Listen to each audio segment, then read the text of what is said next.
Hello, dear students. In today's class, we are going to start the first chapter of physical chemistry of class 12th. अगर हम class 12th की बात करें तो class 12th में जो फर्स्ट चैप्टर है उसका नाम है सोल्यूशन।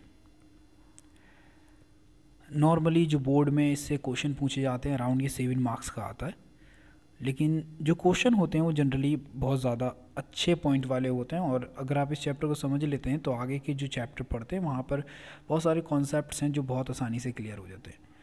क्वेश्चंस भी जनरली बहुत ज़्यादा एक तरीके से इजी पैटर्न पे ही आते हैं। तो या तो कोई न्यूमेरिकल्स देंगे तो न्यूमेरिकल्स के अंदर वो आपको इससे हेनरीज लॉ की बात करेंगे, तो हेनरीज लॉ इसका एक मोस्ट इम्पॉर्टेंट टॉपिक आप मान के चल सकते हैं। उसके बाद अगर हम बात करते हैं रॉल्स लॉ की, तो रॉल्स लॉ से बहुत कुछ आता है। इससे रॉल्स लॉ के बाद जो अगली चीज़ है वो आती है कॉलिगेटिव प्रॉपर्टी से। आप कॉलिगेटिव प्रॉपर्टी से तो मान के चलें कि पूरा बेस ही क्या होता है कि अगर कहीं से क्वेश्चन ना आए तब भी कॉलिगेटिव प्रॉपर्टी के अंदर आप मान सकते हैं। और कॉलिगेटिव प्रॉपर्टी बेस्ड होती है सब रॉल्स लॉ के ऊपर। ठीक, कॉलिगेटिव प्रॉपर्टी का मतलब होता है कि देखो कोई भी ऐसी प्रॉपर्टी जो डिपेंड करती हो कि उसके अंदर कितने number of solute particle added हैं। ठीक, तो यहाँ पर जो मेन कॉन्सेप्ट होता है वो यही होता है कि कंसंट्रेशन अगर वेरी करती है तो उस किसी भी सॉल्यूशन की फिजिकल प्रॉपर्टीज़ कैसे वेरी करेंगी। और फिज़िकल प्रॉपर्टीज़ के बारे में हम जानते हैं कि फ़िज़िकल प्रॉपर्टीज़ जो होती हैं वो जनरली जो होंगी वो ये रहेंगी। जैसे फॉर एग्ज़ाम्पल अगर हम फिज़िकल प्रॉपर्टीज़ की बात कर रहे हैं तो जैसे फिज़िकल प्रॉपर्टीज़ के कॉन्सेप्ट में हम समझ सकते हैं जैसे कि किसी चीज़ के बॉइलिंग पॉइंट में क्या चेंज आ जाए, किसी चीज़ के फ्रीजिंग पॉइंट में क्या चेंज आ जाए। ठीक, जैसे फॉर एग्ज़ाम्पल हम बोल सकते हैं कि किसी का ऑस्मोटिक प्रेशर कितना चेंज हो सकता है, और जैसे रिलेटिव वेपर प्रेशर की बात कर सकते हैं, रिलेटिव वेपर प्रेशर कैसे चेंज हो सकता है। ये कुछ कॉन्सेप्ट्स हैं जिसके ऊपर ये जनरली बात करता है। उसके बाद एक चीज़ आती है कि अगर किसी सोल्यूशन के अंदर हम कोई भी सॉल्यूट ऐड करते हैं और वो that is A nature of the electrolytic nature.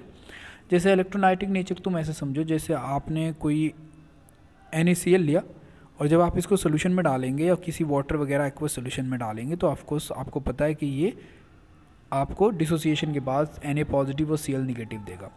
अब आपने डाला तो एक पार्टिकल था, ये 1 मोल था, लेकिन जब आप देखेंगे ये टूटने के बाद 1 मोल 1 मोल प्लस 1 मोल इक्वल टू, यानी कि यहाँ पे जो प्रोडक्ट है वो 2 मोल्स बन के आ गया। और जब भी 2 मोल प्रोडक्ट बन के आएगा ऑफकोर्स उसकी अगर ये property colligative number of particle of solute पर डिपेंड कर रही है तो इस यहाँ पर जो प्रॉपर्टी के अंदर चेंज आएगा वो क्या हो जाएगा, डबल हो जाएगा। ऐसे अगर 3 पार्टिकल डिसोसिएट होंगे तो ट्रिपल हो जाएगा। उसी कॉन्सेप्ट के ऊपर बेस ये पूरा चैप्टर है।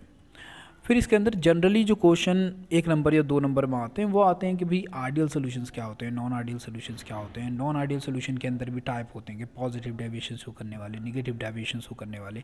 उसके बाद तुम फर्दर चाहोगे तो तुमको पता चलेगा कि ये बात करेंगे इस कॉन्सेप्ट पे कि अगर कोई सोल्यूशन है जो निगेटिव डेविएशन शो करता है तो ये किस तरह का एजियोट्रॉप होगा। तो एजियोट्रॉप्स के केस में क्या होता है कि जब कोई सोल्यूशन हो और आप उसको वेपोराइज करो तो उसका जो कंपोजिशन उस सोल्यूशन में था, यानी कि लेट्स से आप मान लो कि 2:1 है सॉल्वेंट और सोल्यूट का, वही वेपर फेज में क्या आ जाए 2:1 आ जाए, तो इस तरह के सोल्यूशन क्या कहलाते हैं, एजियोट्रॉप्स कहलाते हैं। और ये भी 2 टाइप के होते हैं, मैक्सिमम और मिनिमम। तो यहाँ पर इस चीज़ को एक बेस मान के पूरी बात इस चैप्टर में की जाती है। ठीक, और यहीं से बहुत सारे क्वेश्चन उठते हुए हैं। ठीक है, अब इस चैप्टर को पढ़ने से पहले मैं सोच रहा था कि क्यों ना हम we should start from the basic, क्योंकि देखिए अगर आपका बेसिक क्लियर नहीं है ना तो बहुत सारी चीज़ें होती हैं जिसके ऊपर आपकी पकड़ अच्छे से नहीं बन पाती। और बेसिक क्लियर करने के लिए आपको ज़रूरी है कि आपको 11th का फर्स्ट चैप्टर जो है वहाँ से कोई ना कोई कनेक्शन इसका बिठाला जाए। ठीक, अब कनेक्शन के तौर पे हम ज़्यादा टाइम स्पेंड नहीं करेंगे उस चीज़ को समझने में, लेकिन ये इंपॉर्टेंट इस पॉइंट ऑफ व्यू से है कि कोई भी चीज़ अगर कहीं पर डिज़ोल्व हो रही है तो उसके पीछे कौन कौन से रीज़न रिस्पॉन्सिबल हो सकते हैं, हम वहाँ पर इस चीज़ के बारे में बात कर लेते हैं थोड़ा सा। ठीक, जनरली अगर मैं तुमसे कहूँ कि ये पूरी दुनिया को हम एक वर्ल्ड देना चाहें या एक नाम से पुकारना चाहें तो हम कौन सा वो नाम होगा जो बेस्ट अप्रोप्रिएट रहेगा। ठीक, तो मार्वल की मूवीज़ के अकॉर्डिंग हम उसको बोल सकते हैं यूनिवर्स। ठीक, तो यहाँ पे मल्टी यूनिवर्स का कॉन्सेप्ट यूज़ करोगे तब भी यहाँ पर ये कॉन्सेप्ट लगने वाला है। ठीक, तो दैट इज़ ए यूनिवर्स। और यूनिवर्स को अगर मैं 2 पार्ट्स में डिवाइड करूँ तो कौन कौन से वो 2 पार्ट हो सकते हैं जो आपको लगता है। Let's say the one part I could say like matter, यानी कि I am made up of matters. और मेरी बॉडी को फंक्शन कराने के लिए जो सबसे ज़्यादा ज़रूरी होगी वो होगी एनर्जी। तो आपको शायद ही यूनिवर्स में इन दोनों चीज़ों के अलावा कोई चीज़ मिल जाए, या फिर इनका इंटर कन्वर्जन मिल सकता है अकॉर्डिंग टू आइंस्टीन है। रिमेंबर ना, E=mc²। ठीक है, वो साला mc² नहीं, ठीक, बाबा जी को ज़्यादा मत देखना। ठीक है, तो यहाँ पे क्या है, एक तो मैटर होता है और एक एनर्जी होती है। पता नहीं तुमने वो वीडियो देखी नहीं देखी, बट आई वॉच दैट। तो यहाँ पे मैटर होता है और एनर्जी होती है, यानी कि यूनिवर्स को हम दो पार्ट में डिवाइड कर सकते हैं, एक तो होगा मैटर और दूसरा होगा एनर्जी। अब what are those criterias those can used to divide both of the things. हम सब जानते हैं कि मैटर जो होता है बहुत स्मॉल टाइनी पार्टिकल से मिलकर बना होता है। ऐसे ही अगर हम एनर्जी की बात करें तो एनर्जी के बारे में कोई मैटर की जो प्रॉपर्टी है उससे थोड़ा डिफरेंट सोचते हैं, लेकिन सोचते यही हैं। या फिर हम बात करें क्वांटम के अकॉर्डिंग या प्लैंक के अकॉर्डिंग, तो वो बोलते हैं कि भी जो एनर्जी होती है that travels in the form of packets. Packets मतलब क्वांटा, यानी कि अगर लाइट है तो उसके लिए फोटोन वर्ड्स यूज़ कर लेते हैं, बाकी किसी और तरह की रेडिएशन होगी तो उसके लिए हम क्वांटा यूज़ करते हैं। That is a general concept. लेकिन still we need to divide them, या कोई एक बार तो हमको सेट करना ही पड़ेगा कि भाई देखो, मैटर तुम किसी को बोल रहे हो तो क्यों बोल रहे हो, और एनर्जी तुम किसी को बोल रहे हो तो क्यों बोल रहे हो। तो यहाँ पर एनर्जी को सेट करने के लिए या इसके बार को सेट करने के लिए हम एक छोटा सा टर्म यूज़ करते हैं, जैसे फॉर एग्जाम्पल मास। तो लेट्स से अगर मैं बात करता हूँ मैटर की, तो वी जनरली नो कि मैटर हैज़ अ मास। पहली चीज़ तो मैटर जो है उसके पास मास होगा। Let's say if I talk about this pen, then you generally know कि this pen is made up of matter. तो इसके पास कोई ना कोई मास होगा, of course it has a mass. लेकिन यहीं पे बात करता हूँ मैं एनर्जी की। क्या एनर्जी के पास मास होता है, सवाल है। तो इसका सवाल का जवाब भी हम देख लेते हैं। लेट्स से मेरे पास एक बॉल है, बॉल गेंद मतलब, जिसका वेट 1 kg है। ओके, और ये रूम टेम्परेचर पे है, जिसके अंदर इसका रूम टेम्परेचर यानी कि 25 डिग्री सेंटीग्रेड पे किसकी सर्टन एनर्जी होगी। अब मैं क्या करता हूँ, इसको हीट करता हूँ और मैं इसी बॉल का टेम्परेचर पहुँचा देता हूँ 100 डिग्री सेंटीग्रेड। बॉल के मास में कोई चेंज नहीं आया होगा, तो ये 1 kg ही रहा। तो इन दोनों ही कंडीशंस में जब इनके टेम्परेचर वेरी कर रहे हैं, तो आप एक चीज़ फाइंड आउट करोगे कि इनके टेम्परेचर के वेरी करने के साथ इनके मास में कोई भी बदलाव नहीं होता, बट इनकी एनर्जी वेरी कर रही है। That's mean energy has no mass. That's it. Another thing, the another criteria that satisfy the condition of mass matter, that is volume. यानी कि जो मैटर होता है उसके पास एक कैपेसिटी होती है टू ऑक्यूपाई द वॉल्यूम। और यहाँ पे जब हम बात करेंगे वॉल्यूम की, तो वॉल्यूम के केस में तुमको 2-3 चीज़ें समझनी पड़ेंगी। वो कैसे, उसको हम बाद में देखेंगे। थोड़ा सा हम इसको थोड़ा सा समझ लेते हैं। तो अगर मैं मैटर की बात करूँ तो let's talk about this ball first. ये बॉल है, ठीक, इसका एक सर्टन वॉल्यूम होगा because it is a made up of matter, that's why इसका एक वॉल्यूम है। ये हम जहाँ भी इसको रखेंगे ये वहाँ पर उस जगह को घेर लेगा। लेकिन यहीं पे हम बात करें एनर्जी की, यहाँ पर इस 1 kg के वॉल्यूम को मैं कांस्टेंट मान के चल रहा हूँ अभी। इस 1 kg बॉल का जो भी एनर्जी है और इस 1 kg बॉल की जो भी एनर्जी है, दोनों ही कंडीशन में मैंने वॉल्यूम को एक कांस्टेंट माना है। लेकिन दोनों ही कंडीशन में आप देखोगे कि एनर्जी वेरी कर रही है, यानी कि वॉल्यूम, मैटर के पास वॉल्यूम तो है, लेकिन एनर्जी इस चीज़ पर डिपेंड नहीं करती कि उसके पास कितना वॉल्यूम है या कितना वॉल्यूम नहीं है। यानी कि अगर हमारे पास एक बुलेट्स है, यानी कि कारतूत है, और उसके पास अगर और दूसरा उसी सेम वजन की या वेट की हमारे पास क्या हो जाए, दूसरी बॉल हो जाए या कुछ भी हो जाए, ठीक, अगर हम दोनों चीज़ों को एक डिफरेंट सोर्सेज से शूट करते हैं तो यहाँ पर कंडीशन क्या होगी, उसको अगर हम तो उसकी कंडीशंस क्या होगी उसको हम समझने की कोशिश करेंगे। तो हमको पता चलेगा कि एनर्जी जो है उसके पास कोई भी ऐसा वॉल्यूम नहीं होता। इसके लिए मल्टीपल एग्जांपल्स हो सकते हैं, लेकिन अभी के लिए आप समझ के चलें कि हाँ, अगर आप कंपेयर करेंगे तो आप इस चीज़ को समझ सकते हैं। जैसे फॉर एग्जांपल 2 पर्सन्स हो, उनके पास let's say same size of body है और सेम साइज़ ऑफ मास है, everything is same, but still उनका वॉल्यूम भी अगर हम बात करें तो वॉल्यूम भी क्या है, लगभग सेम है या सेम ही है, ऐसे ही मान लें आप। इन दोनों ही कंडीशंस में एक आदमी जो ज़्यादा ताकतवर है और एक आदमी कम ताकतवर है, इस ताकत के बेसिस पे या उनके एनर्जी के बेसिस पे हम अंदाज़ा लगा सकते हैं कि यहाँ पर एनर्जी वेरी कर सकती है और ये वॉल्यूम पे डिपेंड नहीं करती। तो उसका वॉल्यूम कम भी हो सकता है, ज़्यादा भी हो सकता है, that varies according to the system. ठीक, तो अगर वॉल्यूम सेम है तो दैट्स मीन नॉट कि लाइक उसके एनर्जी को उस चीज़ पे डिपेंड करना चाहिए कि नहीं, दोनों का अगर वॉल्यूम सेम है तो दोनों की एनर्जी भी सेम होगी। ठीक है, temperature is a form of energy, वो हम फर्दर अभी बात करने वाले हैं। अब बात चलती है कि इन दोनों के बीच में रिलेशन क्या है, एनर्जी के और मैटर के। ओके, एनर्जी मतलब आप इसको बोल सकते हैं पावर। अब जब भी पावर की बात होती है तो हमारे दिमाग में सबसे पहली चीज़ आती है politicians. I am not going to talk about them, but energy की अगर हम बात करें तो जब भी मैटर, यानी कि लेट्स से अगर ये मेरे पास एक वायर है मैटर की और इसमें करंट फ्लो कर रहा है, तो we generally call them live wire. या आपने जनरल सा सवाल पूछ लिया होगा कि यहाँ पे लाइव वायर है, don't touch that, this kind of things घर में हमेशा बोलते हैं। ठीक, अब तुम बड़े हो गए हो तो ऑफकोर्स यू अंडरस्टैंड कि आपको किस तरीके से हैंडल करना है। तो ये लाइव वायर का मतलब होता है लिविंग, यानी कि जिसमें कुछ ना कुछ फ्लो कर रहा हो। यानी कि किसी भी चीज़ को लिविंग और नॉन लिविंग में कैटेगराइज करने के लिए, किसी भी मैटर को लिविंग और नॉन लिविंग में कैटेगराइज करने के लिए सबसे ज़्यादा इंपॉर्टेंट है that is energy, that's mean power. और what is the role of the power? तो पावर क्या होती है, किसी के भी बिहेवियर को इन्फ्लुएंस करती है। इन्फ्लुएंस मतलब यानी कि कोई भी चीज़ है, अगर उसका बिहेवियर कैसा होगा ये डिपेंड करेगा कि उसके पास कितनी पावर है। You understand that better in many ways. ठीक, और दूसरा कॉन्सेप्ट अगर हम अप्लाई करें, जैसे फॉर एग्जांपल अभी आपने कुछ दिनों पहले एक न्यूज़ सुनी होगी कि अगर हम बात करते हैं यूएई की, यूनाइटेड अरब अमीरात की, तो यहाँ पर इन्होंने एक रोबोट्स को अपने देश की सिटीजनशिप दे दी। बात सोचने की है कि यूरोप, यहाँ पर जो रोबोट है उसको सिटीजनशिप मिल रही है, और जहाँ जो लोग यूएई में जाते हैं, वहाँ रहते हैं, वहाँ काम करते हैं, उन लोगों को ये कुछ नहीं देते। ठीक, पैसों के अलावा, वैसे पैसा बड़ी चीज़ है। तो यहाँ पर क्या है कि इस रोबोट्स को क्या हुआ है कि उन्होंने सिटीजनशिप दी है। What was the concept behind that? तो अगर साइंटिफिकली हम इस चीज़ के बारे में सोचेंगे तो एक जनरल सा आइडिया होता है कि बोलते हैं कॉन्शियसनेस, लेकिन कॉन्शियसनेस हर जगह पर अप्लाई नहीं होती।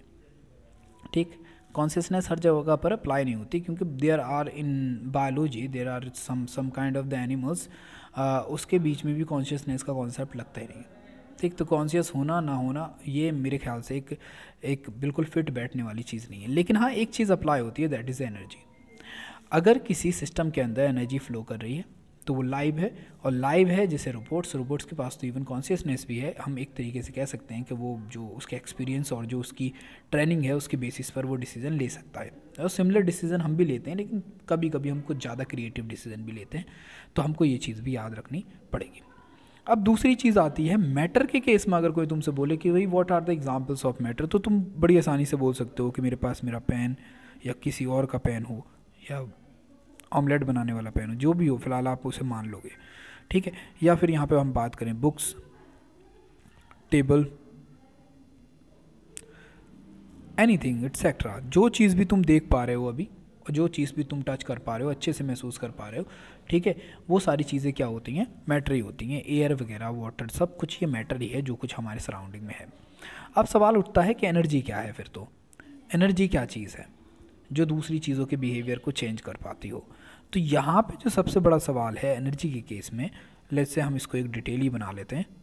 एनर्जी के केस में, तो एनर्जी के केस में क्या होता है, जैसे for example let's say talk about कि हमने देखा था कि जब हम किसी चीज़ का टेम्परेचर चेंज कर रहे थे, तो टेम्परेचर चेंज करने पर उसके मास में कोई भी चेंज नहीं आया। तो इसका मतलब टेम्परेचर क्या होगा? Temperature is an example of energy. Okay, तो इसका मतलब ये क्या हो गया, ये एनर्जी का एग्जाम्पल है। फिर हमने नाम सुना एक internal energy. We talk about, जब हम थर्मोडायनेमिक्स पढ़ेंगे तो यहाँ पे इंटरनल एनर्जी का कॉन्सेप्ट आएगा। एंथैल्पी, एंट्रोपी, ये सब एक दूसरे से रिलेवेंट है। और सबसे इंपॉर्टेंट जो तुम रिलेट कर पाओगे, दोज आर इमोशंस। अब आप सोच रहे हो कि इमोशन कैसे एनर्जी हो सकते हैं, तो let's understand this. Let's say तुम एंग्री हो, तुम सैड हो, तुम हैप्पी हो, यू आर इन लव और एनीथिंग। इन सारी कंडीशंस के अंदर when you feel yourself, like you try to feel yourself, कि क्या कभी भी गुस्सा होने पर तुम्हारे वजन में कोई फ़र्क पड़ता है? तुम्हारा वॉल्यूम छोटा बड़ा हो जाता है, तुम सैड हो जाते हो, हैप्पी होने पे कोई चेंजेस आ जाते हैं तुम्हारे अंदर, या तुम लब की कंडीशन में होते हो तो कुछ चेंजेस आ जाते हैं। तो ऐसा कोई भी जो मैटर के अंदर चेंज होता हो आप ऑब्जर्व नहीं करोगे। लेकिन एनर्जी के केस में आपकी बॉडी के अंदर एक अलग फीलिंग होगी, अलग पावर होगी, अलग एक्साइटमेंट होगा। These all the things depends कि ये किस तरीके से आपकी बॉडी के ऊपर इफ़ेक्ट डाल रही हैं। तो ये सारी चीज़ें आती हैं under the category of energy, और ये तुम्हारे बिहेवियर को इन्फ्लुएंस करती हैं या तुम्हारे बिहेवियर को चेंज कर देती हैं, बिकॉज ऑन दैट टाइम या जिस कंडीशन में आप या सिचुएशन में आप होते हो तो आप इन्हीं के अकॉर्डिंग बिहेव करते हो। And that is the main point of the power. Powers क्या करती है? तुमको कैपेबल बनाती है और तुमको तुम्हारे बिहेवियर को चेंज करने का काम करती है। That is the most important thing about the power is. अब सवाल ये उठता है कि हम अगर इस पावर के बारे में या एनर्जी के बारे में बात कर रहे हैं तो कौन कौन से इम्पॉर्टेंट पावर्स या एनर्जीज़ हैं जो हमको यहाँ पे समझ लेनी चाहिए या उसकी डायमेंशंस को थोड़ा सा एक्सप्लोर करना चाहिए। उसी के बारे में हम थोड़ा सा देख लेते हैं। लेट्स से अगर मैं आपसे बोलूँ कि मैं यहाँ पर जब भी एनर्जी की बात कर रहा हूँ तो एनर्जी को मैं कम से कम 2 पार्ट्स में तो डिवाइड कर ही सकता हूँ। ठीक है, एक होती है काइनेटिक्स एनर्जी, काइनेटिक्स एनर्जी, और दूसरी होती है potential energy. Alright, kinetics energy and the potential energy. Kinetics energy के केस में जब भी हम बात करें तो यहाँ पे एक चीज़ और याद रखनी है तुमको, दैट इज़ थर्मल एनर्जी। तो ये जो टर्म थर्मल एनर्जी जो मैंने यूज़ किया है, थर्मल का मतलब होता है हीट। ऑलराइट, हम इसके बारे में बात करेंगे डिटेल में क्योंकि ये काफ़ी इंपॉर्टेंट हो जाता है जब हम इसमें डिटेल में इसके साथ जाएंगे।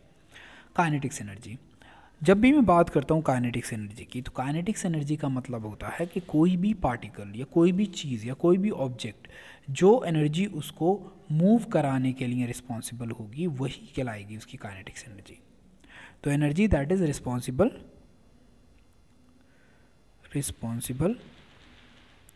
For motion of any object और पार्टिकल। तो कोई भी ऑब्जेक्ट जो यहाँ ए पोजीशन पे है, ए से अगर वो बी पोजीशन पे पहुँच जाता है तो दैट्स मीन कुछ ना कुछ जो एनर्जी है जो उसको ए पोजीशन से बी पोजीशन पर लेके गई है।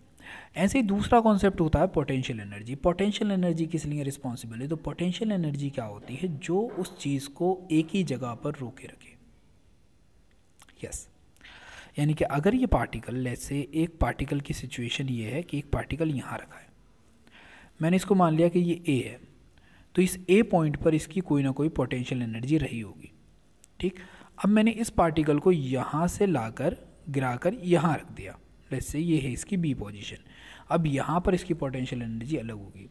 पोटेंशियल एनर्जी जनरली डिपेंड्स करती है हाइट पर, जब हम क्लासिकल बॉडी के कॉन्सेप्ट में इसको यूज़ करते हैं।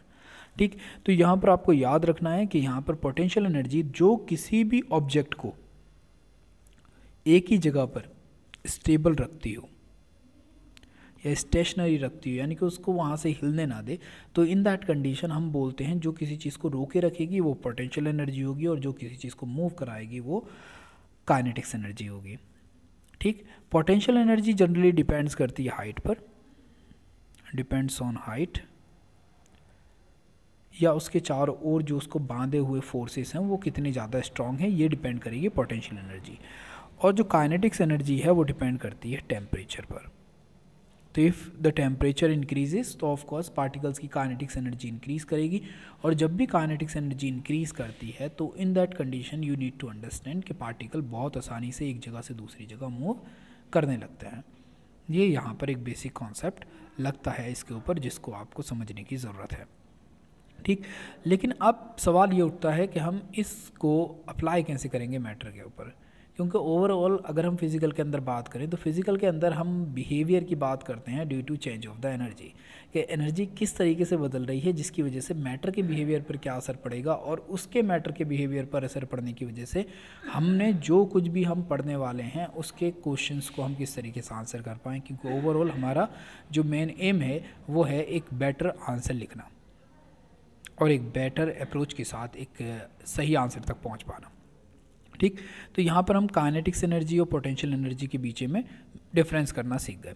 और सबसे इम्पॉर्टेंट चीज़ जो आपको समझनी पड़ेगी कि काइनेटिक्स एनर्जी और पोटेंशियल एनर्जी आर इंटरकन्वर्टिबल। यानी कि जैसे फॉर एग्जांपल आप किसी प्रोजेक्टाइल को, यहाँ पर एक प्रोजेक्टाइल है, इसके अंदर एक सर्टन एनर्जी होगी, ठीक है। तो हमने इसको बोल दिया कि यहाँ पे इसकी P1 एनर्जी है, काइनेटिक्स एनर्जी, और काइनेटिक्स एनर्जी K1 है, ठीक है। अब अगर मैं इस ऑब्जेक्ट को भेजता हूँ या फेंकता हूँ इस प्रोजेक्टाइल को, तो एक टॉप पे जाने के बाद इसकी जितनी भी काइनेटिक्स एनर्जी जो हमने लगाई है अभी यहाँ से इसको फेंकने में एनर्जी जो खर्च की, तो वो काइनेटिक्स एनर्जी सब की सब कन्वर्ट हो गई, K1 कन्वर्ट हो गई है हमारी पोटेंशियल एनर्जी P2 में, ठीक। अब ये P2 के बाद जब ये ऑब्जेक्ट आगे की ओर ट्रैवल करेगा, तो यहाँ पर जाने के बाद आप क्या पाओगे कि इसकी सारी की सारी इस दौरान जैसे यहाँ से ये हो रहा था, तो यहाँ पर P2 सारी की सारी कन्वर्ट हो जाएगी K1 में, ठीक। अब इस जगह पे जब ऑब्जेक्ट पहुँचा तो यहाँ पर P2 बन गई K1, तो K1 जब खर्च होना शुरू होगा तो फिर से K1 दोबारा से कन्वर्ट हो जाएगा P1 में।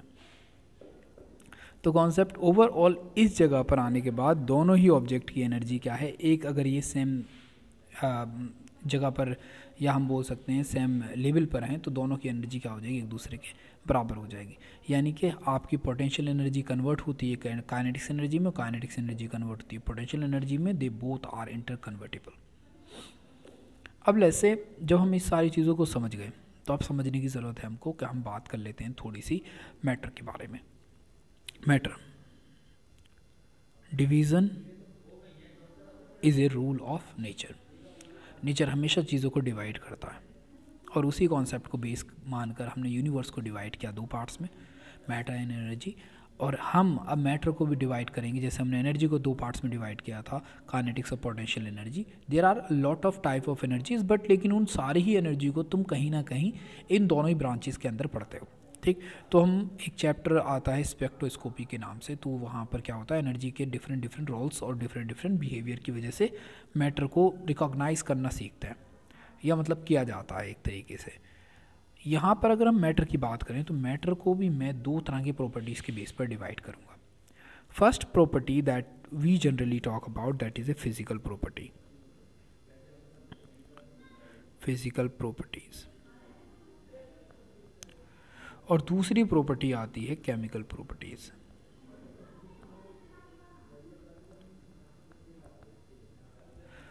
Physical properties, the kind of properties those can be measured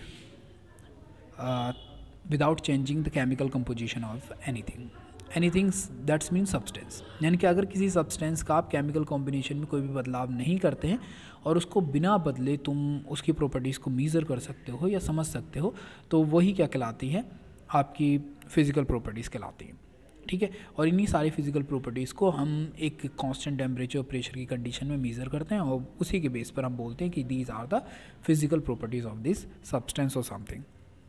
लेकिन अगर हम बात करें फिजिकल प्रॉपर्टीज़, तो यहाँ पे हम दो चीज़ें या दो से ज़्यादा चीज़ों के बारे में बात करेंगे, ठीक। जनरली क्या करते हैं, हम चीज़ों को डिवाइड करते हैं, एक तो नॉन फ्लूइड और एक आते हैं फ्लूइड, ठीक है। नॉन फ्लूइड्स का मतलब है वो चीज़ें जो खुद ब खुद बह नहीं सकती, बह से मतलब है फ्लो नहीं कर सकती, फ्लोट नहीं कर सकती, ठीक। यानी कि जो चीज़ फ्लो ना कर पाएँ उन्हें हम नॉन फ्लूइड की कैटेगरी में रखते हैं, और उसके लिए हमारे पास जो सबसे कॉमन स्टेट है वो है सॉलिड, जनरल, ठीक। तो सॉलिड के अंदर क्या होता है कि जैसे हमको पता है कि जो मैटर है, लेट्स से सॉलिड की बात करते हैं, और नॉन फ्लूइड के बारे में भी हम थोड़ा सा देख ही लेते हैं।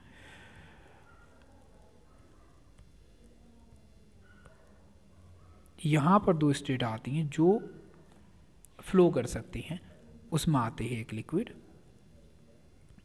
और दूसरी चीज़ आ जाएगी गैस। तो हमारे पास तीन स्टेट हो गई, सॉलिड, लिक्विड, गैस। इसके अलावा 2-4 स्टेज और हैं, 11th में 5 स्टेज होती हैं लोग कुल मिलाकर, लेकिन आपके सिलेबस में सिर्फ और सिर्फ सॉलिड, लिक्विड, गैस की बात होती है, तो आपको उससे ज़्यादा पढ़ने की ज़रूरत है नहीं, ठीक। इसके बाद की स्टेज जो है वो टेक्नोलॉजी में जनरली यूज़ होंगी, और टेक्नोलॉजी में जब यूज़ होंगी तो हम वहाँ पर बात करेंगे। तो एक तो हो गया सॉलिड, दूसरा हो गया लिक्विड, और हमारी जो थर्ड वाली स्टेज हो गई वो हो गई गैस। ऑलराइट, अच्छा जी। अगर हम बात करें सॉलिड की, और अगर हम बात करें लिक्विड की, और अगर हम बात करें गैस की, तो तीनों के केस में जो एक सबसे ज़्यादा कॉमन चीज़ है वो ये कि matter is made up of tiny particles. अब कोई स्टेज सॉलिड क्यों है और कोई स्टेज लिक्विड क्यों है और कोई स्टेज गैस क्यों है, या मैटर इन तीनों ही स्टेज में एक्सिस्ट क्यों कर रहा है, ये किस कॉन्सेप्ट पर डिपेंड करता होगा, या इसके पीछे कौन कौन सी चीज़ें होंगी जो सबसे ज़्यादा रिस्पॉन्सिबल होंगी, ये यहाँ पर समझने की ज़रूरत है। ठीक, क्योंकि अगर मैं बोलता हूँ कि let's say iron exist in solid state and that is on the room temperature, लेकिन यहीं पर मैं उसका टेम्परेचर बढ़ा देता हूँ और टेम्परेचर बढ़ा के मैं ले जाता हूँ 3500, 350, ठीक, नॉट 350 मीन्स 3500 का अराउंड, यानी कि 3500 डिग्री सेंटीग्रेड, हाँ इतना इनफ टेम्परेचर है, क्योंकि 2600 पे वो पिघल जाता है। ठीक, तो इस टेम्परेचर पर जब आप आयरन को लेके जाओगे तो वो कौन से स्टेट में पहुंच जाएगा, of course that will enter into liquid state. तो यहाँ पर कोई चीज़ है जो रिस्पॉन्सिबल है किस चीज़ के लिए, कि वो किस तरीके से बिहेव करेगा एक सर्टेन टेम्परेचर पर। तो उस सर्टेन टेम्परेचर, और टेम्परेचर को हम हमेशा रिलेट करते हैं किसके साथ, एनर्जी के साथ, because that is A form of energy. तो जब भी किसी पार्टिकल की एनर्जी बढ़ती है तो बढ़ने के साथ उसके पार्टिकल्स का क्या होता है, मोशन भी बढ़ता है, यानी कि उनकी काइनेटिक्स एनर्जी बढ़ती है। और काइनेटिक्स एनर्जी बढ़ेगी तो पार्टिकल एक दूसरे से दूर जाएंगे, और जब वो दूर जाएंगे तो वो किस में जाएंगे, लिक्विड स्टेट में। और अगर हम उसका और टेम्परेचर बढ़ाते हैं तो उसके बाद वो एंटर कर जाएंगे गैसीय स्टेट में। अब यहाँ पर जो सबसे ज़्यादा इफ़ेक्टिव चीज़ है और जो हमको सच में समझनी चाहिए वो आती है हमारी, कि यहाँ पर टेम्परेचर चेंज हो रहा है, दैट्स मीन एनर्जी चेंज हो रही है, और एनर्जी ही रिस्पॉन्सिबल है किसी भी चीज़ को इस स्टेज में रखने के लिए कि वो सॉलिड होगा, लिक्विड होगा या फिर गैस होगा। हम यहीं पे इसी चीज़ के बारे में बात करेंगे। तो दो फोर्सेस जो जनरली यहाँ पर सबसे ज़्यादा काम करते हैं वो होता है, एक फोर्स होता है जिसको हम बोलते हैं inter particle attraction force. Inter particle attraction force यानी कि किन्हीं दो या दो से ज़्यादा पार्टिकल के बीच में जो फोर्स काम करता है उसको बोलते हैं इंटर पार्टिकल अट्रैक्शन फोर्स। और इसके जो अगेंस्ट होता है, जिसको हम बात कर रहे थे, थर्मल एनर्जी। यानी कि हमारा जो पॉइंट है किसी भी स्टेज को डिफ़ाइन करने के लिए, वो डिफ़ाइन करने के लिए जो सबसे इम्पॉर्टेंट पॉइंट रहेगा वो पॉइंट रहेगा कि अगर किसी के बीच में इंटर पार्टिकल अट्रैक्शन फोर्स कितना ज़्यादा है या फिर किसी की थर्मल एनर्जी कितनी ज़्यादा है, ये डिपेंड करेगा कि वो चीज़ कौन सी स्टेज में एक्सिस्ट करेगी, that is A solid, that is a liquid और अ गैस। ऐसे अगर मैं बात करता हूँ सॉलिड की, तो सॉलिड के केस में जो पार्टिकल्स होते हैं वो बहुत ज़्यादा एक दूसरे के करीब करीब होते हैं, ठीक। और इनके एक दूसरे के करीब होने का रीज़न क्या होगा, अगर मैं ये सवाल आपसे करूँ तो आप क्या सोचते होंगे?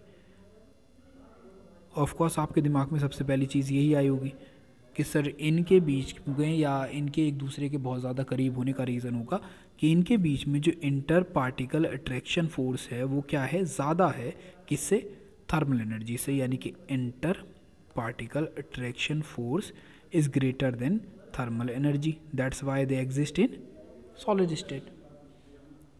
Then what is responsible for to be the liquid state. तो लिक्विड स्टेट के बीच में क्या होता होगा, जैसा कि हम जानते हैं लिक्विड स्टेज के बीच में पार्टिकल्स एक दूसरे के पास पास होते हैं, लेकिन इनके बीच में जो इंटर पार्टिकल स्पेस होता है, इंटर पार्टिकल डिस्टेंस होती है, वो ज़्यादा होती है सॉलिड से। अब सॉलिड से अगर ज़्यादा होगी तो इसका मतलब इंटर पार्टिकल अट्रैक्शन फोर्स तो है, लेकिन that is uh little bit greater than और इक्वल टू थर्मल एनर्जी, क्योंकि जैसे ही तुम इनकी थर्मल एनर्जी को इंक्रीज़ करते हो या किसी भी तरीके से ये इनफ थर्मल एनर्जी को अपने सराउंडिंग से एक्वायर कर लें या गेन कर लें, तो ये हमेशा क्या होते हैं, जाकर पहुंच जाते हैं कौन सी स्टेट में, गैसीय स्टेट में। अब गैसेस के केस में क्या होता होगा, तो हम बहुत आसानी से जानते हैं कि जो गैसेस होती हैं उनके जो पार्टिकल्स होते हैं वो एक दूसरे से बहुत दूर दूर रहते हैं। तो दूर दूर रहेंगे तो इसका रीज़न सबसे बड़ा फ़र्क पड़ेगा कि इस पर इंटर पार्टिकल अट्रैक्शन फोर्स पर। अब इंटर पार्टिकल अट्रैक्शन फोर्स कम क्यों होता है ये भी तो ज़रूरी जानना है। तो इंटर पार्टिकल अट्रैक्शन फोर्स कम होता है बिकॉज क्योंकि एनर्जी जो थर्मल एनर्जी होती है पार्टिकल्स के बीच में वो बहुत ज़्यादा होती है, और ज़्यादा है तो ये डिपेंड करेगी किस पे, काइनेटिक्स एनर्जी पर, और kinetics energy already thermal energy पर डिपेंड करेगी, तो both are same in that condition the particles जो होंगे वो एक जगह से दूसरी जगह भागते रहेंगे, दौड़ते रहेंगे, जिसकी वजह से पार्टिकल की एनर्जी ज़्यादा होने की वजह से यू विल फाइंड आउट कि यहाँ पर एक चेन बन जाती है और मॉलिक्यूल्स जो होंगे एयर के या गैस के वो एक दूसरे के पास नहीं आ पाते जब तक कि कोई एक्सटर्नल फैक्टर अप्लाई ना कर दिया जाए। ठीक, जैसा आपने पता होगा आप लोगों को कि जुपिटर या फिर दूसरे जो एक स्टोन बेल्ट आती है, एस्टेरॉयड बेल्ट, उसके बाहर यूनिवर्स में जो भी हमारे सोलर सिस्टम के अंदर जो प्लैनेट्स हैं वो गैसेस के बने। अब वो गैसेस के क्यों बने हैं? क्योंकि वहाँ पे जो गैस है वो बनी है जस्ट बिकॉज ऑफ क्योंकि उनका टेम्परेचर बहुत ज़्यादा कम है, और टेम्परेचर बहुत ज़्यादा कम होने की वजह से वो गैसेस क्या हो गई हैं? सॉलिडिफाई हो गई हैं। और सॉलिडिफाई होने का रीज़न क्या है? बिकॉज उनकी थर्मल एनर्जी बहुत ज़्यादा कम है, जिसकी वजह से उनका inter particle attraction force of course ज़्यादा हो गया होगा, और जिसकी वजह से वो इतने ह्यूज पार्टिकल्स कलेक्ट होने के बाद एक बहुत बड़ी बड़ी ह्यूज बॉडीज़ बन गई हैं। ठीक, तो किसी भी सॉलिड के अंदर, किसी भी गैस के अंदर और किसी भी लिक्विड के अंदर ये सारी स्टेजेस डिपेंड करती हैं कि वो किस तरीके से बिहेव करेगा। ठीक, it is very relative and very explanatory, तो आपको ये समझना पड़ेगा।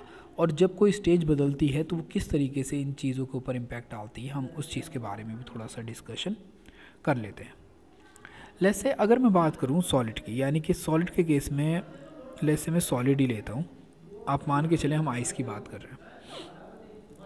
जब मैं सॉलिड को एक टेम्परेचर बढ़ाता हूँ, तो सॉलिड का टेम्परेचर बढ़ाऊंगा तो ऑफकोर्स इसकी थर्मल एनर्जी इंक्रीज़ होगी, और थर्मल एनर्जी इंक्रीज़ होगी तो उसकी वजह से क्या होगा कि ये इंटर पार्टिकल अट्रैक्शन फोर्स क्या होगा? कम होता जाएगा। यानी कि inter particle attraction force decreases और थर्मल एनर्जी इंक्रीजेस, जिसकी वजह से वो कन्वर्ट होता है और आ जाता है सॉलिड स्टेट में। अब इस कंडीशन में हमको ये इस सिस्टम को एनर्जी देना पड़ती है, दैट्स वाई हम इसको बोलते हैं कि ये प्रोसेस जो होगी हमारी वो होगी एंडोथर्मिक, यानी कि हम एनर्जी सप्लाई कर रहे हैं टू द सिस्टम। जब ये एनर्जी इसके अंदर जाएगी तो पार्टिकल्स क्या करेंगे? एक दूसरे से दूर जाने लगेंगे, और दूर जाएंगे तो उनकी शेप या उनका जो शेप होगी वो चेंज होगी और वो कन्वर्ट हो जाएगा लिक्विड। सिमिलरली अगर मैं इसको और टेम्परेचर दूं जिससे इंटर पार्टिकल अट्रैक्शन फोर्स और भी ज़्यादा कम होगा और थर्मल एनर्जी और भी ज़्यादा बढ़ेगी, और that will reach to gases state. अब इस कंडीशन में थर्मल एनर्जी इतनी ज़्यादा बढ़ गई है कि पार्टिकल्स एक दूसरे से बहुत ज़्यादा दूर पहुंच गए and they are enough to move freely. तो फ्रीली मूव करने के लिए इनफ एनर्जी उनके पास सिस्टम अवेलेबल है। तो in that condition you will find out कि यहाँ पर जो पार्टिकल मूव कर रहे हैं उसका रीज़न है क्योंकि उनकी थर्मल एनर्जी ज़्यादा हो गई है और इंटर पार्टिकल अट्रैक्शन फोर्स क्या हो गया है? कम हो गया। अब क्या करना है तुमको कि यहाँ पर भी एनर्जी यूज़ हो रही है, दैट्स वाई ये क्या होगा? Endothermic. Kindly understand that, because मैं यहाँ पर जिस भी टॉपिक की बात कर रहा हूँ उसके अंदर एक सबसे ज़्यादा इंपॉर्टेंट चीज़ ये है कि हम यहाँ पर इन चीज़ों को सोल्यूशन वाले चैप्टर में कहीं ना कहीं यूज़ करते होंगे, और अगर आपका थोड़ा सा भी इन चीज़ों के साथ बहुत अच्छे से कोऑर्डिनेशन बैठ गया तो ऑफकोर्स वहाँ पर आप अच्छा परफॉर्मेंस दे पाएंगे। ठीक, अब सिंपली अगर मैं क्या करूँ, गैस को वापस लेकर आऊँ लिक्विड में, तो लिक्विड में वापस लाने के लिए मुझको सबसे ज़्यादा ज़रूरी क्या होगा कि थर्मल एनर्जी को रिड्यूस करना होगा। ठीक, थर्मल एनर्जी कम करूँगा तो इस ऑफ कोर्स उनके बीच का इंटर पार्टिकल अट्रैक्शन फोर्स बढ़ जाएगा, और इस कंडीशन में थर्मल एनर्जी जब कम होगी तो इसका मतलब सिस्टम यानी कि जो आपकी गैस है उसकी एनर्जी कम हो रही है, तो प्रोसेस क्या हो जाएगी? फिर बाहर की ओर हीट निकलेगी और प्रोसेस हो जाएगी एक्सोथर्मिक। सिमिलरली जब तुम लिक्विड से जाओगे सॉलिड के केस में तब भी इसका inter particle attraction force increase करेगा तो थर्मल एनर्जी ऑफ कोर्स कम करेगी, तो ये भी प्रोसेस क्या हो जाएगी? एक्सोथर्मिक। तो रिलेशन को आप रिलेट कर पा रहे हो, ये बहुत ज़्यादा ज़रूरी है क्योंकि जब हम हेनरीज लॉ की बात करते होंगे तो वहाँ पर हम इस कॉन्सेप्ट को बार बार यूज़ करने वाले हैं। तो आपको याद रखना है Henry's law is completely applied on this concept. तो यहाँ पर हम इस चीज़ की जो बात कर रहे थे अभी, that it will be related to that concept. जब हम रॉड्स की बात करेंगे तो हम ये बात करेंगे। यानी कि इसमें कोई कोई ख़ास बड़ी बात नहीं है, बस ये चीज़ें एक दूसरे पे डिपेंड करती हैं और डिपेंड होने का रीज़न है, और वो रीज़न क्या है, वो है चीज़ों के बीच में जो बिहेवियर होता है, दो मैटर के बीच में जो बिहेवियर होता है, या मैटर पार्टिकल का जो बिहेवियर है, कौन सी चीज़ें हैं जो उनको एक जगह पर रोके हुए हैं, कौन सी चीज़ें हैं जो उनके बिहेवियर को बहुत ज़्यादा इन्फ्लुएंस कर रही हैं। ये सारी चीज़ें डिपेंड करती हैं सिर्फ इन कुछ स्मॉल फैक्टर्स पर, और ये स्मॉल फैक्टर्स हम यहाँ पर डिटेल में डिस्कस करने वाले हैं। Got it? Okay, now let's move to the next.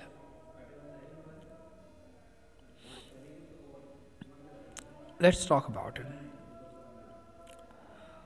अभी तक हमने जो सॉलिड लिक्विड गैसेस की बात की, उनका बिहेवियर हमने समझ लिया, उनके बीच में जो पार्टिकल फोर्स होता है वो हमने समझ लिया, पार्टिकल फोर्स को हम किस तरीके से इन्फ्लुएंस कर सकते हैं, एनर्जी का क्या रोल है इन चीज़ों को इन्फ्लुएंस करने में, और जब एनर्जी बढ़ती है तो इंटर पार्टिकल फोर्स किस तरीके से डेविएट करता है, और जब एनर्जी घटती है तो इंटर पार्टिकल फोर्स किस तरीके से डेविएट करता है। इन सारी चीज़ों को पढ़ने के बाद we move to the next concept, that is in chemical properties.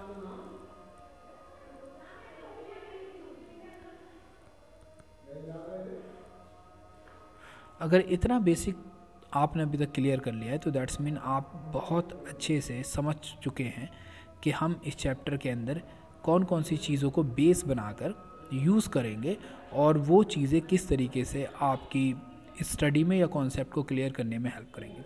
और ऑफ कोर्स अगर आप ये एनर्जी वाले कॉन्सेप्ट को अच्छे से समझ गए, या फिर आप और डिटेल में चाहते हैं कि मैं एनर्जी के बेसिस पर ये बताऊं कि किसी भी पार्टिकल का बिहेवियर किस हद तक उसके प्रॉपर्टी को बदल सकता है, तो हम एक और लेंथी वीडियो बना सकते हैं, lengthy that's mean for 1 hours only, जिसमें आप उस कॉन्सेप्ट को बहुत अच्छे से रिलेट कर पाएंगे। Okay, let's start for the chemical properties. अगर हम केमिकल प्रॉपर्टीज़ की बात करें तो केमिकल प्रॉपर्टीज़ के केस में हम इसको भी दो ही पार्ट में डिवाइड करते हैं कि केमिकल प्रॉपर्टीज़ के बेस पर हम बोल सकते हैं कि कोई चीज़ प्योर है या फिर इम्प्योर है। इम्प्योर मतलब मिक्सचर। Got it? तो जब भी हम बात करते हैं प्योर की, तो प्योर के अंदर एक कॉन्सेप्ट होता है, केमिकली प्योर का मतलब ये नहीं होता कि मैं आई ड्रिंक प्योर वाटर, क्योंकि प्योर वाटर अगर आप पियोगे बाय द कॉन्सेप्ट और डेफिनेशंस ऑफ द केमिस्ट्री, तो दैट्स मीन वो प्योर वाटर आपको जहर से ज़्यादा नुकसान देने वाला है, क्योंकि जो वाटर है that is a mixture of minerals और बहुत सारी चीज़ें होती हैं उसके अंदर। तो मिनरल्स का होना तो कंपलसरी होता है कि वाटर ये एक सोर्स है जो आपको मिनरल्स प्रोवाइड करता है, ठीक। तो प्योर वाटर नहीं पी सकते हम according to the chemistry, but the pure water that's mean जिसके अंदर जम्स वगैरह ना हो, या जम्स की एक लिमिटेड कंडीशंस हो, या फिर उसके अंदर मिनरल्स जो हों वो एक सर्टन अमाउंट जितनी बॉडी को रिक्वायर्ड है उसके अकॉर्डिंग हो, तब हम उसको प्योर बोलते हैं। लेकिन वो हमारी एक सोशल डेफिनेशन है। केमिस्ट्री के अकॉर्डिंग प्योर्स मतलब जिसके अंदर सिर्फ सिंगल टाइप ऑफ पार्टिकल्स हो, सिंगल टाइप ऑफ पार्टिकल्स। अब पार्टिकल्स के अंदर आपके आ सकते हैं एटम्स और दूसरे आते हैं मॉलिक्यूल्स, ठीक। जिसके अंदर ये दो चीज़ें होती हैं दैट्स मीन हम बोल सकते हैं कि दैट इज़ ए प्योर। तो या तो सिर्फ और सिर्फ सिंगल टाइप ऑफ एटम्स हो या फिर सिंगल टाइप ऑफ मॉलिक्यूल्स हो। अब ये प्योर जो है ना, प्योर को भी हम डिवाइड कर सकते हैं दो पार्ट्स में, ठीक। कौन कौन से हो सकते हैं? एक तो हो सकते हैं एलिमेंट्स और दूसरे होते हैं कंपाउंड्स। एलिमेंट्स का मतलब होता है जैसे फॉर एग्जांपल आप बात करो मेटल, नॉन मेटल और मेटलॉइड्स। इसके ऊपर हम और बात कर लेंगे फर्दर जब भी वीडियो बनाएंगे। तो मेटल्स क्या होते हैं, नॉन मेटल्स क्या होते हैं और मेटलॉइड्स क्या होते हैं। जनरल सा एग्जांपल क्या है कि आप ये समझ लो, मेटल्स जो होते हैं वो एसिडिक बिहेवियर के अगेंस्ट काम करते हैं और बेसिक बिहेवियर शो करते हैं। लेट्स से अगर तुम किसी एसिड से रिएक्शन करवाओगे किसी मेटल की, तो वो हम हमेशा क्या करेगा, एक बेस की तरह बिहेव करेगा, ठीक है। नॉन मेटल ये बेस के अगेंस्ट काम करते हैं, यानी कि ये एसिड्स बनाते हैं और बेस के अगेंस्ट काम करेंगे। मेटलॉइड्स जो एसिड और बेस दोनों के साथ ही रिएक्शन दे देते हैं, यानी कि जब एसिड के साथ रिएक्ट करेंगे तो बेस की तरह बिहेव करेंगे और बेस के साथ रिएक्ट करेंगे तो एसिड की तरह बिहेव करेंगे। दैट्स वाई उनको मेटलॉइड्स बोलते हैं, ठीक, हमारी पीरियोडिक टेबल को ये 3 पार्ट्स में डिवाइड करते हैं, जिसमें एक साइड आती है नॉन मेटल, एक साइड आती है मेटल्स, और बीच में आते हैं मेटलॉइड्स। ठीक, अगर हम कंपाउंड्स की बात करें, ये हमेशा बने होते हैं एटम से, सिंगल टाइप ऑफ एटम्स।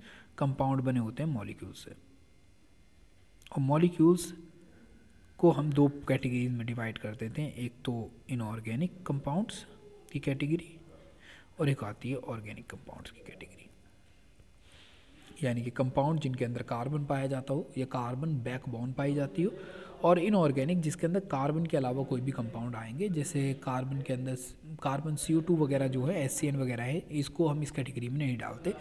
ये इसके अंदर कार्बन बैकबोन की बात करेंगे तो हम हाइड्रोकार्बन्स की नॉर्मली बात करेंगे, या उनके डेरिवेटिव्स की, जो हम फर्दर अभी बात करने वाले हैं जब हम अगली क्लास में पहुँचेंगे। अब बात करते हैं हम प्योर की और इम्प्योर की।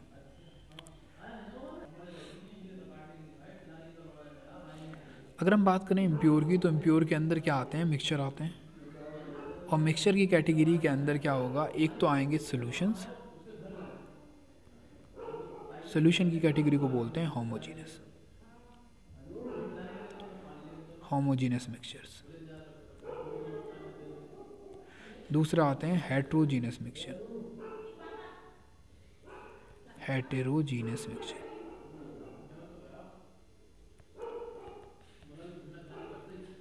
जब भी हेट्रोजीनस मिक्सचर की बात होती है तो यहाँ पे बात होती है कोलाइडल की, और दूसरा आता है सस्पेंशन।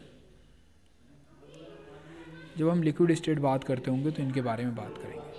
कोलाइडल और सस्पेंशन के अंदर क्या होता है, पार्टिकल का साइज़ थोड़ा बड़ा होता है, यानी कि जो सॉल्यूट पार्टिकल होते हैं उनके साइजेस थोड़े से बड़े होते हैं, किससे, सोल्यूशन की कंपेयर में।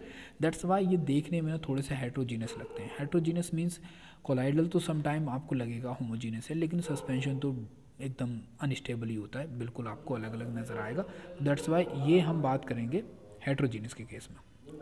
लेकिन होमोजीनस की या सोल्यूशन की बात करो तो होमोजीनस के केस में यू विल फाइंड आउट कि ये आपको यूनिफॉर्म होता है, एकदम यूनिफॉर्म कंपोजिशन, देखने में भी यूनिफॉर्म दिखेगा, यानी कि सिंगल फेज नज़र आएगा आपको। ठीक, तो यूनिफॉर्म कंपोजिशन होगा इसका, और यूनिफॉर्म प्रॉपर्टीज़ होंगी जब हम बात करेंगे होमोजीनस सॉल्यूशंस की। लेकिन जब हम हेट्रोजीनस की बात करते हैं तो यहाँ पर क्या होता है, यहाँ पर हम यू विल फाइंड आउट के इस केस में यू विल फाइंड आउट के इसके अंदर नॉन यूनिफॉर्म नेचर नज़र आएगा तुमको, कंपोजिशन में भी और also in case of like properties में भी। जैसे फॉर एग्जांपल, लेट्स से आपने एक कंटेनर लिया और आपने इसके अंदर भर रखा है वाटर, तो ये आपका वाटर है। जब आप इसके अंदर शुगर ऐड करते हो तो यू विल फाइंड आउट कि ये कंटेनर बिल्कुल एक शुगर का जो भी सोल्यूशन तैयार हुआ है, वो सोल्यूशन में आप ऊपर देखें, नीचे देखें, कहीं पर भी देखें, शुगर इक्वल अमाउंट में उसके अंदर डिज़ोल्व हो जाएगी। लेट्स से अगर आपने ये 100 ग्राम लिया होता वाटर, और इसमें आपने 100 ग्राम शुगर ऐड की होती, और अब आप इसको डिवाइड कर लो 2 कंटेनर में, यानी कि इक्वल अमाउंट में, यानी कि इसके अंदर भी आप जो इसका 250 ग्राम है, 250 ml मान लेते हैं हम इसको, या 250 ग्राम यानी कि एक तरीके से plus 30 gram, 50 gram, that's mean यहाँ पर हो जाएगा 300 ग्राम आप इधर ले लो मेज़र करके, और 300 ग्राम आप इधर ले लो, दोनों को मेज़र करके। इसको हमने 600 को 2 पार्ट्स में डिवाइड किया। अगर आप इसको इवॉपरेट करते हो तो यू विल फाइंड आउट कि जो इसके अंदर 50 ग्राम शुगर है तो 50 ग्राम शुगर इधर आएगी और 50 ग्राम शुगर इधर आएगी, अगर हम ये जो 250 ग्राम वाटर को इवॉपरेट कर देते हैं। यानी कि इसका कंपोजिशन, यानी कि शुगर का जो डिवीज़न होता है पूरे सॉल्यूशन के अंदर, वो एकदम इक्वल होता है। दैट्स वाई यहाँ पे बोलते हैं यूनिफॉर्म कंपोजिशन, यानी कि आपकी शुगर जो डिज़ोल्व है वो यूनिफॉर्म कंपोजिशन के अंदर डिज़ोल्व है। लेकिन यहीं पर अगर हम बात करें लेट्स से एक हेट्रोजीनियस सॉल्यूशन की, हेट्रोजीनियस मीन्स आपने इसमें वाटर ले रखा है 500 ग्राम, आप इसके अंदर 100 ग्राम ऐड कर दो यहीं पे sand, you will mix it, और मिक्स करने के बाद जब आप इसको छोड़ोगे तो आप पाओगे कि इसकी सैंड जो है वो बॉटम पे बैठ चुकी है, और यहाँ पर एक फेस तो होगा आपका वाटर का और एक फेज़ होगा सैंड का। यानी कि इन दोनों चीज़ों को देखने के बाद आप इस चीज़ को क्लियरली आइडेंटिफाई कर सकते हो कि भाई जो सैंड है वो उसका एक अलग फेज़ बन गया है, वाटर का अलग फेज़ हो गया। यानी कि आपको यूनिफॉर्म जैसा कुछ भी नज़र नहीं आएगा। जब यूनिफॉर्म जैसा नज़र नहीं आएगा तो यहाँ पे जो मटेरियल की प्रॉपर्टीज़ होंगी और यहाँ पे जो मैटर की प्रॉपर्टीज़ होंगी उनमें एक बहुत बड़ा डेविएशन नज़र आने लगेगा। दैट्स वाई यहाँ पर ये कॉन्सेप्ट अप्लाई नहीं होता और इसीलिए हम इसको बोलते हैं non uniform behaviour of heterogeneous solution.